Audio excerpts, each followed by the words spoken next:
Mercury বা বুধ থেকে বাংলা ভাষায় আমরা দুটো শব্দ পাই। একটা হচ্ছে বুদ্ধি আর একটা হচ্ছে বুদ্ধু। এখন মার্কারি আকাশে রেট্রোগ্রেড যাচ্ছে বা বক্রি যাচ্ছে এবং অগস্ট মাসের মাঝামাঝি পর্যন্ত বক্রি থাকবে। তো এই সময়টাতে আপনি বুদ্ধিমান থাকবেন না বুদ্ধ হয়ে যাবেন, সেটা নিয়ে আলোচনা করার জন্যই এই ভিডিওটা। এখন ভিডিও শুরু হওয়ার আগে লাইক করুন, সাবস্ক্রাইব করুন।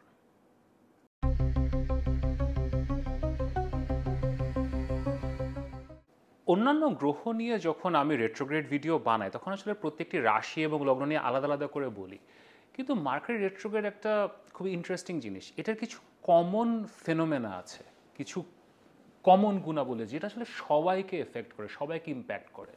তো আমি আসলে মার্কারি রেট্রোগ্রেডের ভিডিওটা এরকম আলাদা আলাদা রাশি বা লগ্ন হিসেবে বানাবো না। আমি মোটামুটি আপনাকে কোন কোন সেক্টরে আপনি ইম্প্যাক্টেড হবেন, কী কী নিয়ে সাবধান থাকবেন, সেটা আমি সবাইকে ইন জেনারেল বলে দিচ্ছি। That will be good enough. এখন মার্কারি রেট্রোগ্রেডটা কোন রাশিতে হচ্ছে সেটাও আমাদেরকে একটু বুঝতে হবে, কারণ যে কোনো গ্রহ যখন রেট্রোগ্রেড বা বক্রি যায় সেটা আসলে রাশিটা গুরুত্বপূর্ণ। এখন যারা এই ভিডিওটা দেখছেন অনেকে জিজ্ঞেস করতে পারেন যে ভাই রেট্রোগ্রেড কি বা বক্রি কি। এটা আসলে এত শর্ট টাইমে একটু বলা একটু ডিফিকাল্ট, বাট আপনারা যদি বুঝতে চান আমি আসলে শনি রেট্রোগ্রেড ভিডিওতে এটা ব্যাখ্যা করেছি খুব সুন্দরভাবে। এটা আমি যে what is actually retrograde motion আর বকরি যাওয়াটা এত গুরুত্বপূর্ণ কেন, এটাতে আমাদের লাইফেতে ইম্প্যাক্টেড হয় কিনা, তা আমি লিঙ্কটা দিয়ে দিব আমি ডিসক্রিপশানে। আপনার শনির ভিডিওতে পুরো রেট্রোগ্রেডের কাহিনীটাকে আসলে বুঝে আসতে পারেন। ওকে, এখন আমরা মার্কারি রেট্রোগ্রেড বা বুধের ব্যাপারে ফেরত আসি। বুধ রেট্রোগ্রেড যাচ্ছে এই জুলাই মাসের 18 তারিখ থেকে এবং এটা অগস্ট মাসের 11-12 তারিখ পর্যন্ত এটা রেট্রোগ্রেড থাকবে। তো আসলে খুব বেশি দিন না, মানে আপনার 24-25 দিনের মতো। এবং মার্কারি অনেকবারই রেট্রোগ্রেড যায়, বুধ গ্রহ প্রায় বকরি যায়, বছরে 4বারের মতো এটা বকরি যায় এবং এরকম 20-22 দিনের মতো বকরি থাকে। তো এটা আসলে খুব একটা কোনো আজব ঘটনা না। যেমন শুক্র অনেক রেয়ার বকরি যায়, মার্স মঙ্গল অনেক রেয়ার বকরি যায়, but Mercury it's a regular phenomenon. এবং আমরা সবাই যারা অ্যাস্ট্রোলজি নিয়ে চর্চা করি, এগুলো দিয়ে পড়াশোনা করি, জানি বুঝি, প্র্যাকটিস করি, আমরা এটার সাথে আসলে আমাদের লাইফকে অ্যাডজাস্ট করে নিই। তো এবারের বকরিটা ইজ ভেরি ইন্টারেস্টিং। তার কারণ এটা বকরি যাচ্ছে কর্কট রাশিতে, ক্যান্সারে। এটা কেন আমি আপনাদের খুব অল্প কথায় বুঝাই। ক্যান্সার হচ্ছে ইমোশনের রাশি, আমাদের ইমোশনাল ইন্টেলিজেন্সের রাশি, মায়া মমতার রাশি, নারিশমেন্টের রাশি। এবং এগুলো কোনোটাই আসলে বুধের সহজাত প্রবৃত্তি না। বুধ একটা খুবই লজিক্যাল, প্র্যাকটিক্যাল, ইন্টেলিজেন্ট একটা গ্রহ। তো বুধের ইন্টেলিজেন্সটা আসলে লজিক্যাল রিজনিং, র্যাশনালিটি, ইনফরমেশন এগুলো থেকে আসে। ক্যান্সারের ইন্টেলিজেন্সটা ইজ ইমোশনাল ইন্টেলিজেন্স, যেটাকে আমরা আসলে মডার্ন ডেতে বলি ভাইব। ক্যান্সার ভাইবে চলে। এখন মার্কারি ভাইবে চলার প্ল্যানেট না। তো ও যখন ক্যান্সারে আসে, কর্কট রাশিতে আসে, তখন একটু ভাইবে চলার চেষ্টা করে। এতে যে খুব একটা ভালো রেজাল্ট দেয় তা না, কারণ এটা তোর টেরিটরি না, বাট ইট ট্রাইজ। এখন যখন বকরি যাবে ও রেট্রো যাবে এখানে, তখন আরও বেশি চেষ্টা করবে।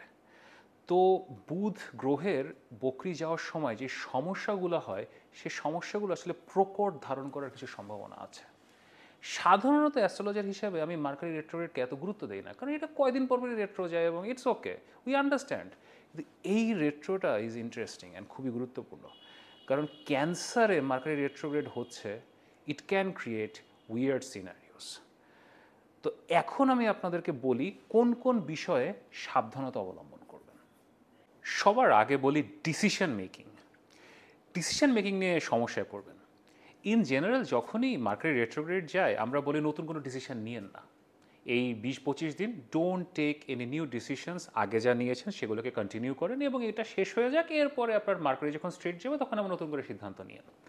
সাধারণত আমরা এটা বলি। এখন আমি তাই বলবো যে নতুন ডিসিশন নিয়েন না, পুরনোটাই কন্টিনিউ করেন, ফেজ পার হোক, অগস্ট মাসের 12-14 তারিখের পরে ডিসিশন নিয়েন। কিন্তু ওই যে কর্কট রাশিতে তো একটা পুরা আপনার মনে হবে এখনই করব, মানে হয়তো 5 বছর ধরে কিছু করেন না, এখনই 25 দিনে মনে হবে 25 দিনে 25টা ডিসিশন নিয়ে ফেলি। So that's a very very difficult situation. So নিজেকে ওই জায়গাতে আপনাকে ম্যানেজ করতে হবে।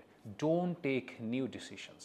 Mercury retrograde traditional astrology and modern অ্যাস্ট্রোলজিতে যখন রেট্রোগ্রেড থাকে, নতুন সিদ্ধান্ত নেওয়ার সময় না, নতুন কিছু শুরু করার সময় না। এটার সাথে অ্যাড অন করি, দ্যাট ইজ কন্ট্রাক্ট সাইনিং। এখন হয় না আমরা সবাই কন্ট্রাক্ট সাইন করি, যে আপনি কোনো চাকরির কন্ট্রাক্ট সই করছেন, ব্যবসার কন্ট্রাক্ট সই করছেন, অথবা আপনি কোনো ব্যাংকে কিছু কাগজপত্র জমা দিচ্ছেন। অ্যাপ্লিকেশন, আপনি কোথাও কোনো অ্যাপ্লিকেশন করছেন, আপনি বিদেশে লেখাপড়ার জন্য অ্যাপ্লিকেশন করছেন, আপনি ভিসার জন্য অ্যাপ্লিকেশন করছেন অ্যাম্বাসিতে, যত ধরনের আপনার কন্ট্রাক্ট সাইনিং অ্যাপ্লিকেশন করা, এগুলো এখন বিরত থাকা উচিত।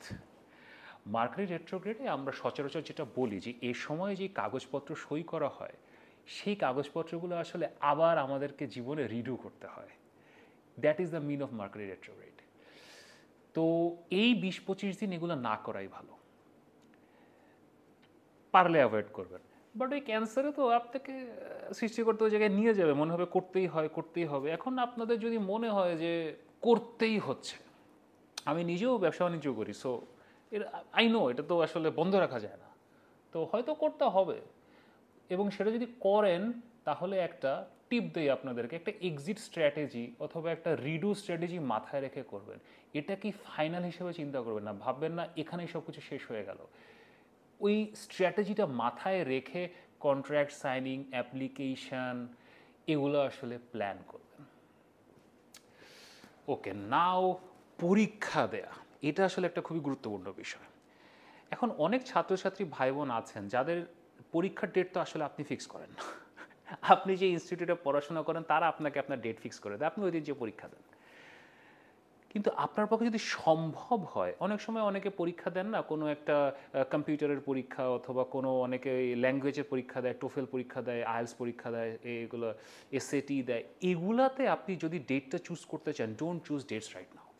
মার্কারি রেট্রোগ্রেডের মধ্যে পরীক্ষা দেয়া মানে ওই যে রেট্রোগ্রেড এবং যে কোনো exam is actually A mercury event, বুধের ইভেন্ট। তো এখন আপনি যেটা দিচ্ছেন, যেটা আমরা ট্র্যাডিশনাল অ্যাস্ট্রোলজি থেকে আমাদের অভিজ্ঞতা থেকে জানি, এটা আপনাকে আরেকবার দিতে হতে পারে। তো এখন আসলে পরীক্ষা টরীক্ষা দেয়া এটার জন্য আসলে ভালো সময় না। So avoid giving exams. আর যদি দিতেই হয়, উনি আছেন উপরে। Okay, now the next thing is your gadgets. Mercury retrograde আমাদেরকে আসলে ওভারঅল আমাদের গ্যাজেটস নিয়ে কিছু প্রবলেম দেয়। আমি আমার নিজের জীবনে বহুবার এটা ফেস করেছি। মার্কারি রেট্রোগ্রেডের সময় এখন মাইক কাজ করা বন্ধ করে দেয়, ল্যাপটপ নষ্ট হয়ে যায়, ইয়া হয়তো টিভি দেখতেছিলে টিভিতে সমস্যা হয়, মানে ফোনে সমস্যা হয়। Like this is a common normal phenomena, because Mercury is communication. So যে গ্যাজেটসগুলো দিয়ে আমরা আসলে কমিউনিকেশন করি, yes they are Rahu elements also, but they are mostly they are use for Mercury things. Also এখন অ্যাডিশনালি মডার্ন ডেতে যেটা add হচ্ছে সেটা এআই। হয়তো আপনার এআই দিয়ে কাজ করা শুরু করছেন, আপনি খুব ভালো মতো আপনি হয়তো চ্যাট জিপিটি ইউজ করেন, অন্যান্য জিনিসপত্র ইউজ করেন, হঠাৎ এখন দেখবেন কি এখান থেকে প্রপার রেজাল্ট পাচ্ছেন, অথবা কোনো একটা ঝামেলায় পড়ছেন, বিপদে পড়ছেন। তো এটা আপনাদেরকে মাথায় রাখতে হবে। এই 15-20 দিন ওভারঅল গ্যাজেটস, এআই টুলস, এগুলোতে কিছু প্রবলেম ফেস করতে পারেন। সো ডোন্ট লুজ পেশেন্স, ঠান্ডা মাথায় জাস্ট হ্যান্ডেল করে বের হতে হবে। ফাইনালি আমি যেটা বলবো সেটা হচ্ছে ওভারঅল কমিউনিকেশন। মার্কারি আমাদের কমিউনিকেশন, আমাদের কথাবার্তা, আমাদের all kind of communication, your emails, your writings, everything, এই পুরো সময়টায় কিছু মিসকমিউনিকেশন হতে পারে। ধরেন আপনি একটা ইমেল একজনকে পাঠাতে চেয়ে আরেকজনকে পাঠিয়ে দিলেন। এখন আপনি হোয়াটসঅ্যাপে আপনি একটা মেসেজ লিখে পাঠিয়ে দিলেন, পরে দেখলেন আরেকজনের কাছে চলে গেছে। এবং এটা খুব গুরুত্বপূর্ণ কিছুতে হতে পারে। ধরুন আপনার মিটিং আছে জুমে 3টার সময়, আপনি হঠাৎ খেয়াল করলেন যে এটা তো গতকালকে ছিল। অথবা আপনি স্টুডেন্ট, আপনার একটা খুব জরুরি সাবমিশন ছিল 26 তারিখে, আপনি এটা ভাবতেছেন 25 তারিখে, অনেক তাড়াহুড়া করে 25 তারিখে জমা দিয়ে দিলেন, আয় হ্যাঁ আমার তো 26 তারিখে জমা ছিল। So that overall confusion regarding submission, communication, কথাবার্তা তৈরি হবে। তো আপনাদেরকে প্রত্যেকটা কমিউনিকেশন, ইমেল, সাবমিশন অত্যন্ত কেয়ারফুলি 2-3 বার চিন্তা করে পড়ে জমা দিতে হবে। একটা ইমেল দেখে পড়বেন, ট্রাস্ট মি, মার্কারি রেট্রোগ্রেড আপনাকে কোনো না কোনো একটা ভেজালে রিগার্ডিং কমিউনিকেশন ফেলবেই। এটা হয়। সো আপনি যত কেয়ারফুল হবেন, যত আপনি জিনিসটার প্রতি সেন্সিটিভ হবেন, সংবেদনশীল হবেন এবং বারবার প্রুফ রিড করবেন। তাতেও যে ভুল হবে না তা না, কিন্তু আপনি অ্যাটলিস্ট ভুলটা মিনিমাইজ করতে পারবেন। মার্কেট রেট্রোগ্রেড নিয়ে ডিল করা সচরাচর এত ডিফিকাল্ট না।